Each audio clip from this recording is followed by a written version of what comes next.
संकीर्ण एकमधलं प्रश्न तिसरा आहे. अनुष्काजवळ 100 रुपयांच्या नोटा एक्स व 50 रुपयांच्या नोटा वाय. अनुष्काला आनंदने वरील नोटांच्या रुपयात दिलेली रक्कम आहे 2500 2500 रुपये आहे. आनंदने तिला नोटांच्या संख्यांची अदलाबदल करून पैसे दिले असते तर ती रक्कम 500 रुपयांनी कमी झाली असती.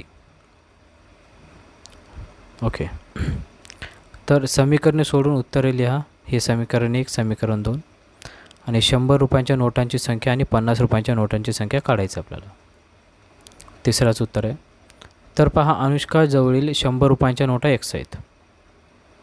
100 रुपयांच्या एक्स नोटा म्हणजेच एकूण किती रुपये? 100 रुपयांच्या एक्स नोटा असतील तर किती रुपये तयार होतात? 100 एक्स. 100 रुपयाच्या नोट 100 रुपयाची नोट आहेत, किती आहेत? एक्स नोट आहेत, म्हणजे यांचा गुणाकार 100 एक्स रुपये. या नोटांपासून 100 एक्स रुपये मिळतील. आणि 50 रुपयांच्या वाय नोटा, 50 रुपयांच्या किती नोटा आहेत? वाय नोटा. मग ह्या वाय नोटांपासून किती रुपये होतील? 50 गुणिले वाय म्हणजेच 50 वाय रुपये. ओके, अशा प्रकारे अनुष्काजवळ 100 रुपयांच्या नोटांपासून 100 एक्स रुपये आणि 50 रुपयांच्या नोटांपासून 50 वाय रुपये आहेत. अनुष्काला आनंदने वरील नोटांच्या रूपात दिलेली रक्कम आहे 2500, म्हणजेच 100 एक्स रुपये आणि 50 वाय रुपये मिळून किती रुपये आहेत त्याच्याकडे? 2500 रुपये. म्हणजेच 100 एक्स रुपये आणि 50 वाय रुपये मिळून किती रुपये आहेत? 2500 रुपये. हे आहे समीकरण 1. समीकरण 1. मग इथं काय येईल? 100 एक्स प्लस 50 वाय बरोबर 2500 हे समीकरण 1 येईल. आता दुसरं अट काय सांगते? आनंदने तिला नोटांच्या संख्यांची अदलाबदल करून पैसे दिले असते. आता दुसऱ्या अटीनुसार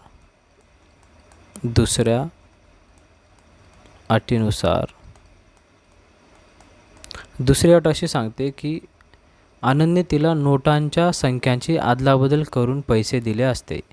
नोटांच्या संख्यांची अदलाबदल म्हणजेच 100 रुपयांच्या आता एक्स नोटा नाही तर वाय नोटा.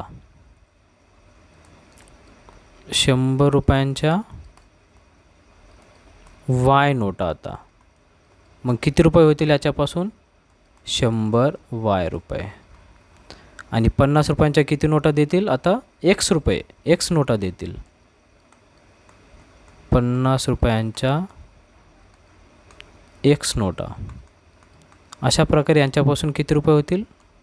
50 एक्स रुपये. ओके, 50 गुणिले एक्स 50 एक्स रुपये.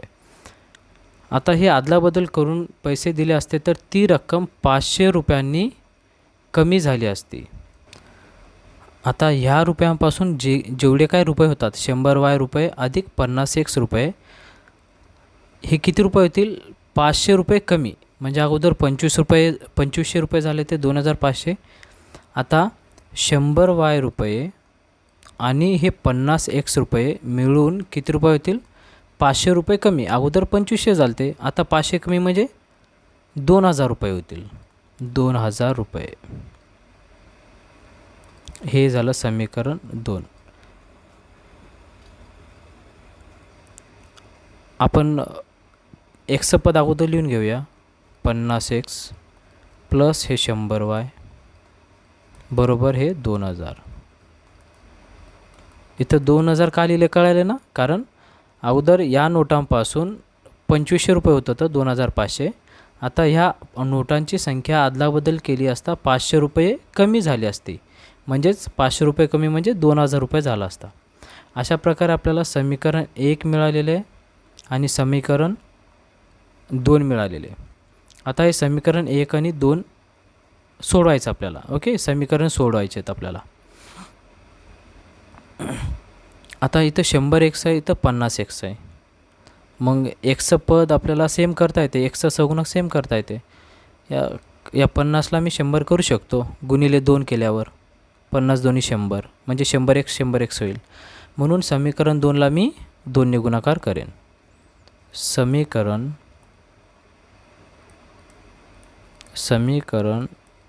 2ला 2ने गुणू. ओके, मग समीकरण 2ला आपण 2ने गुणूया.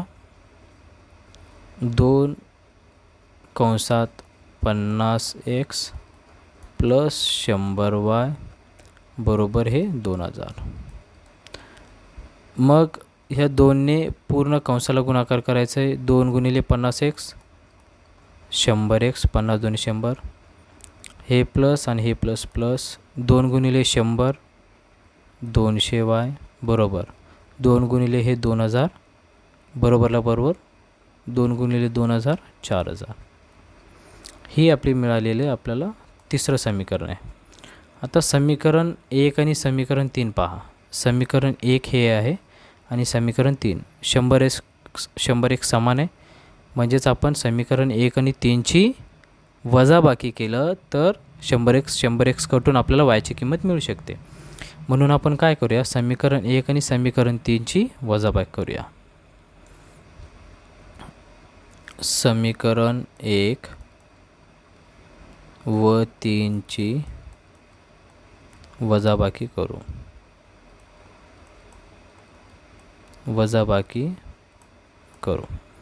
समीकरण 1 काय आहे, 100x प्लस 50y बरोबर 2500.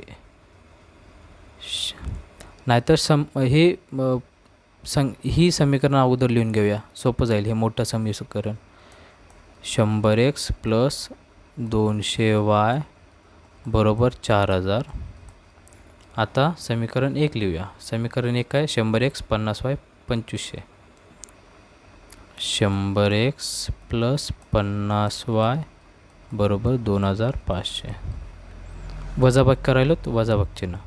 मग लक्षात ठेवा, जेव्हा आपण समीकरणांची वजाबाकी करतो तेव्हा खालच्यांचे चिन्ह बदलतील. खालच्या पदांचे हे 100x प्लस आहे ते मायनस होते, हे 50y प्लस आहे तो मायनस होईल, हा पण प्लस आहे हा मायनस होईल. हे प्लस 100x आणि हे मायनस 100x कटेल. 200 प्लस 200 आहे आणि मायनस 50, म्हणजेच 200मधून 50 काढायचं आहे, 150. मोठ्याचं चिन्ह प्लस वायला वाय बरोबर 4000मधून 2500 काढायचे तर आपल्याला इथं 1500 राहतील.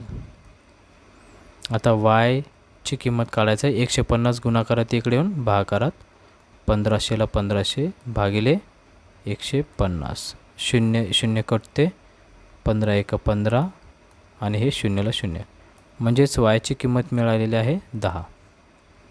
आता ही मिळालेली वायची किंमत आपण कोणत्या तरी एका छोट्या समीकरणात ठेवू, म्हणजे एक्सची किंमत मिळते आपल्याला. आपण समीकरण 1 मध्ये ठेवू शकतो किंवा 2 मध्ये ठेवू शकतो. आपण समीकरण 2 मध्ये ठेवू, आपण समीकरण 1 मध्ये ठेवू. y बरोबर 10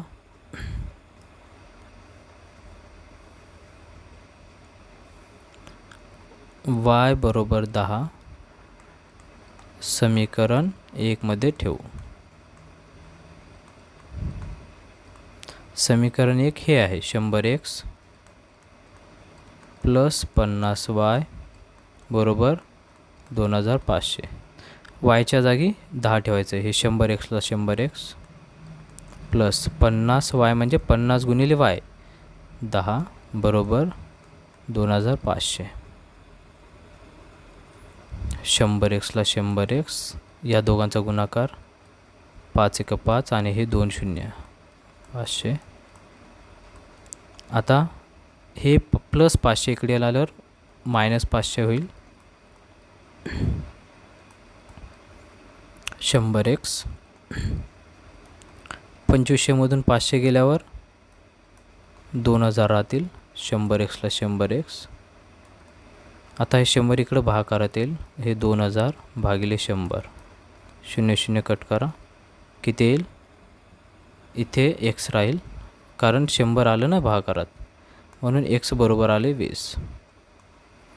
x म्हणजेच काय, इथं मानलं होतं बघा, अनुष्काजवळील 100 रुपयांच्या नोटा एक्स म्हणून 100 रुपयांच्या नोटा किती? म्हणून 100 रुपयांच्या एक्स 20 नोटा आणि वाय नोटा कशाच्या आहेत? 50 रुपयांच्या आहेत आणि 50 रुपयांच्या वाय नोटा वायची किंमत किती आलेली आहे? 10. 50 रुपयांच्या 10 नोटा कोणाजवळ आहेत? अनुष्काजवळ आहेत. अनुष्काजवळ आहेत. अशा प्रकारे आपल्याला 100 रुपयांच्या नोटांची संख्या 20 आणि 50 रुपयांच्या नोटांची संख्या 10 मिळालेली आहे.